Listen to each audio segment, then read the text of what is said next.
सुंदर महल हो, खूब भोग सामग्री हो, हमारी आज्ञा पालन करने वाले सेवक हो, आदि जितना तुम सोच सकते हो उससे बहुत अधिक महाराज भर्तृहरि जी के पास था। क्योंकि चक्रवर्ती उसे ही कहते हैं। भूमंडल में एक छत्र राज्य, जहां से सूर्य उदय होता है और जहां सूर्य अस्ताचल को जाते हैं, वहां तक उनका एक छत्र स्वामित्व।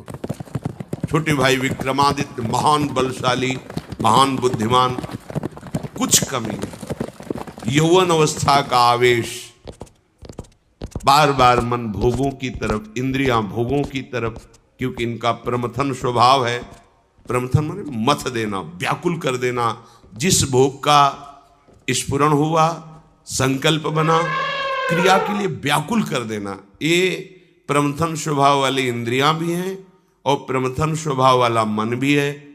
जब तक प्रभु का आश्रय नहीं है तब तक इस व्याकुलता को कोई सह नहीं सकता। इसी व्याकुलता के वश में आके थोड़ी गलती हो जाती, जीवन भर जेल भोगते हैं, पाप बन जाता है, शरीर असाध्य रोगों से ग्रसित हो जाता है, कोई पूछता भी नहीं। बस इन्हीं इंद्रियों के प्रमथन स्वभाव से दुर्गति होती है।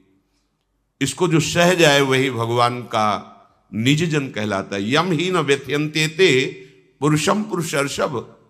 जो इन इंद्रियों के प्रमथन स्वभाव वाले व्याकुलता, विषय आकर्षण को सह गया, वही परम पद का अधिकारी होता है। यम ही न व्यथयन्ते ते पुरुषम पुरुषर्षभ सम दुखा सुखाधीरम स्वमृतत्वाय कल्पते। वही अमृत पद का अधिकारी अर्थात परम पद का अधिकारी अर्थात अविनाशी सच्चिदानंद प्रभु के नित्य सानिध्य को प्राप्त होता है। जो इंद्रियजन्य भोगों की व्याकुलता को सह जाए, पर वो वही सह सकता है जिसने परम सामर्थ्यशाली भगवान श्री हरि के नाम का आश्रय लिया है। भर्तृहरि जी के हृदय में स्त्री के प्रति आकर्षण पैदा हुआ। सर्व सामर्थ्यशाली थे, आदेश किया, कई बार सुनाया है, पर ये बार बार सुनकर कम से कम समझ में तो आ जाए। विश्व की सबसे सुंदर राजकुमारी को हमारे पास पत्नी के रूप में वर्ण करने के लिए लाया जाए।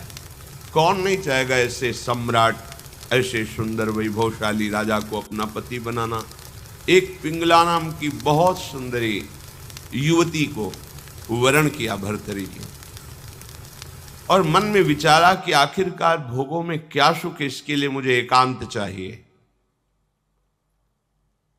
विक्रमादित्य से कहा, आप राज्य शासन को संभालिए जब तक हम अनुभव नहीं कर लेते। महल में किसी भी तरह की राज दरबार की बात लेकर कोई ना आवे, मुझे स्वतंत्र छोड़ दिया जाए। राजाज्ञा, संपूर्ण भोगों की बाहुल्यता महल में। क्या कभी आग में धीरे धीरे घी डालने से आग शांत होती है क्या? ऐसे ही भोगों को भोगने से कभी कामाग्नि शांत थोड़ी होती है, और भड़कती है। अगर सुख हो तो विश्राम मिल जाए।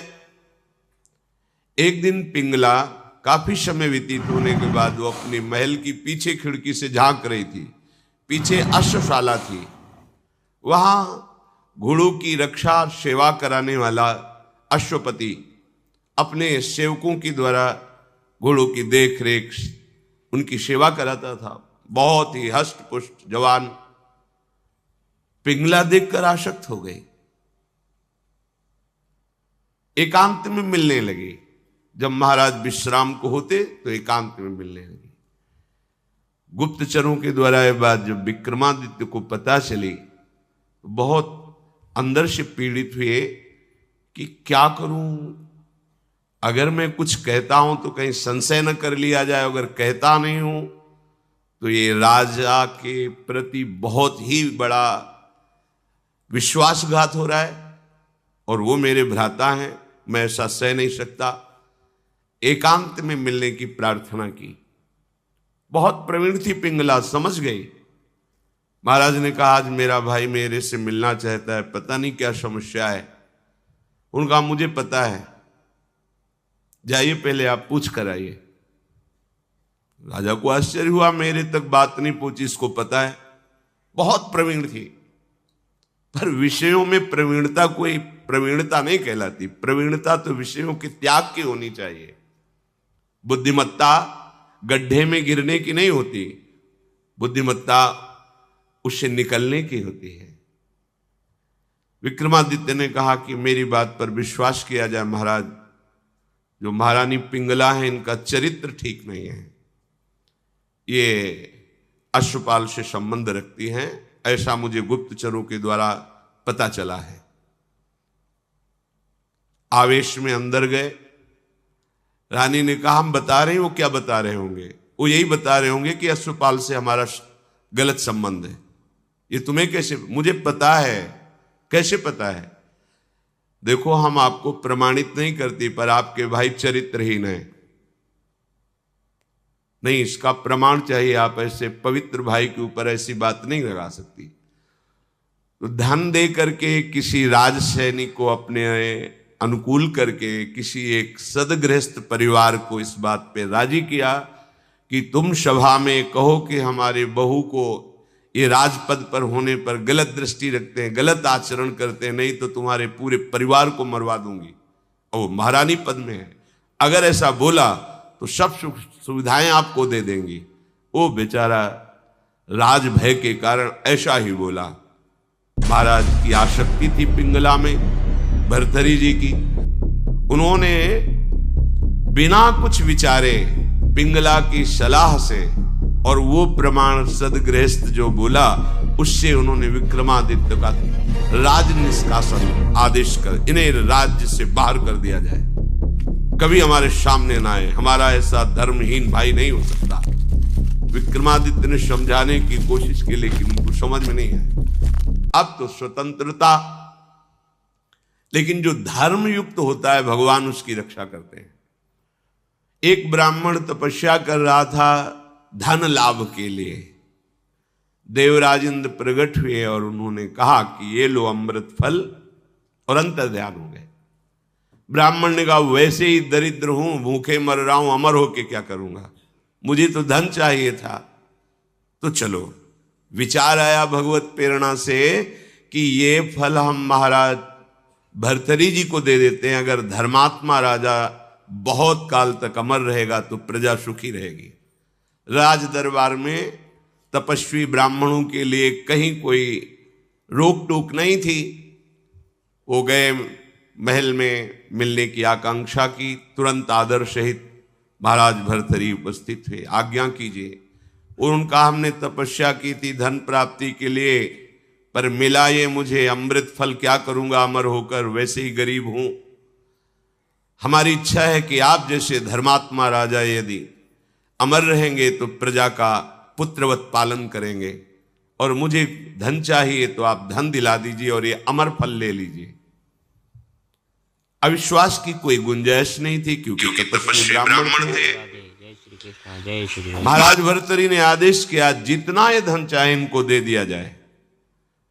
अमर फल लेकर एकांत में विचार किया कि मेरा संपूर्ण मन तो पिंगला में लगा हुआ है, मैं अमर होकर क्या करूंगा। यदि पिंगला अमर हो जाए तो जब तक जीवित रहूंगा ये हमारे साथ रहेगी। पिंगला को बुलाया और कहा महारानी ये फल खा लीजिए, हमारे देश के ब्राह्मण की तपस्या से ये अमर फल मिला है, इससे तुम मरोगी नहीं, अमर हो जाओगी। उनका आपको पता है कि अमर फल ऐसे नहीं पाया जाता, स्नान आदि करके देवार्चन करके हम पा लेंगे, दे दीजिए। ले लिया।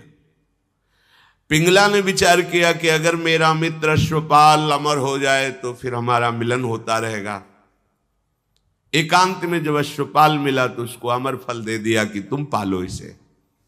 उसने भी कहा हम पालेंगे, लेके चला गया। और उसकी परम आसक्ति थी महाराज के दरबार की नर्तकी वैश्या से। नवयुवती अत्यंत सुंदर। उसने उस वैश्या को बुलाया अश्वपाल ने और कहा कि अमर फल मुझे प्राप्त हुआ है, मैं अमर होके क्या करूंगा, मेरी आसक्ति तो तुम्हारे में है, तुम इसे पालो, अमर हो जाओगी। तो जब तक मैं जीवित रहूंगा तुम्हें देखता रहूंगा, तुमसे मिलता रहूंगा। वैश्या ने फल ले लिया। वैश्या ने विचार किया मैं जिस दरबार की नर्तकी हूं तो अमर होकर क्या करूंगी, नाचते ही तो रहूंगी। अगर मेरा महाराज अमर रहे तो अच्छा रहेगा। नर्तकी ने उनके निज महल के अंगरक्षक से कहा कि मुझे महाराज से मिलने की प्रार्थना की जाए और मिलाया जाए। महाराज कृपा करके मिले, क्या बात है? तो उन्होंने कहा, मैं आपके दरबार की नर्तकी हूं, मुझे अमर फल मिला है, मैं आपको देना चाहती हूं। होश उड़ गए महाराज के। वही अमर फल। वैश्या से कहा कि तुम्हें किसी भी तरह का दंड नहीं दिया जाएगा, पर तुम सत्य बोलो, ये अमर फल कहां से प्राप्त हुआ है? उनका ये अमर फल मेरा एक मित्र है जो राज परिवार के घोड़ों की सेवा कराता है, अश्वपति, उसने हमें दिया है। और वो महल के पीछे ही था अश्वशाला। महाराज समझ गए। उसको बुलाया अश्वपति को और कहा, भाई वैसे तो खड़े खड़े हम तुम्हारे सैकड़ों टुकड़े करवा सकते हैं, पर हम तुम्हें क्षमा करते हैं यदि तुम हमें सच्ची बात बता दोगे कि तुम्हें अमर फल कहां से प्राप्त हुआ है। डरते हुए भयभीत होकर उसने कहा, महारानी पिंगला ने दिया है। होश हो गए। ओहो, मुझ चक्रवर्ती सम्राट से ये तृप्त नहीं है, अश्वपाल से आसक्ति, अश्वपाल महारानी पिंगला से आसक्त नहीं है, वैश्या से। धिक्कार है इस काम को। सभा में कलम पधार रहे ऐसी घोषणा कर दी जाए और गुप्तचरों को भेजा कि विक्रमादित्य जहां भी किसी भी जंगल में कहीं भी खोज कर लाए जाए, हम उनसे क्षमा याचना करेंगे। वो मेरे भाई हैं, मेरे से गलती हो गई। गुप्तचरों को पहले से ही पता था कि वो कहां हैं। विक्रमादित्य को भी बुलाया गया सभा में। भर्तृहरि जी पहुंचे और कहा, पिंगला को उपस्थित किया जाए। राज आज्ञा, तुरंत पिंगला जी को उपस्थित किया गया। बोले, मेरे देश के ब्राह्मणों की तपस्या का फल संपूर्ण प्रजा और राज्यसभा देखे। मैं अपनी तलवार से रानी का गला काटूंगा, पर वो मरेगी नहीं, क्योंकि इसने अमृत फल खाया है। और तलवार खींचा, जे ही प्रहार कर वो चीख पड़ी, नहीं महाराज रुकिए। क्यों? तुम्हें संशय है? अमृत फल मिथ्या नहीं हो सकता। उनका मैंने पाया नहीं। क्या किया? अश्वपाल को दे दिया, क्योंकि मेरी आसक्ति अश्वपाल से। कुछ किसी से फिर नहीं बोले। राज मुकुट सिंहासन पर रखकर और कहा, विक्रमादित्य तुम इसका पालन करना, मैं ऐसे निकृष्ट संसार का आश्रय नहीं लूंगा। धिक्कार है। कैसा ये काम है जो मुझ चक्रवर्ती सम्राट से ये पिंगला तृप्ति का अनुभव नहीं कर पाई, विश्राम नहीं मान पाई। ये अश्वपाल से, अश्वपाल महारानी से नहीं, एक वैश्या से। धिक्कार इस काम की वृत्ति को, धिक्कार इस झूठे संसार के प्यार को।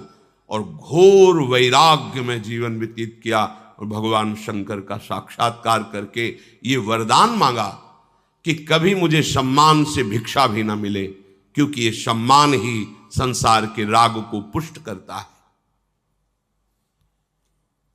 सतत निरंतर भगवान का भजन तभी हो सकता है जब भोगों में अरुचि हो जाए। हम भोगों को सत्य मान रहे हैं। मीठी मीठी बातें, छल कपट की बातें, अज्ञान की धरा में जहां सुख नहीं है, उन इंद्रियों में सुख का भाव, यही भजन नहीं होने देता। यही हमें बार बार जन्म मरण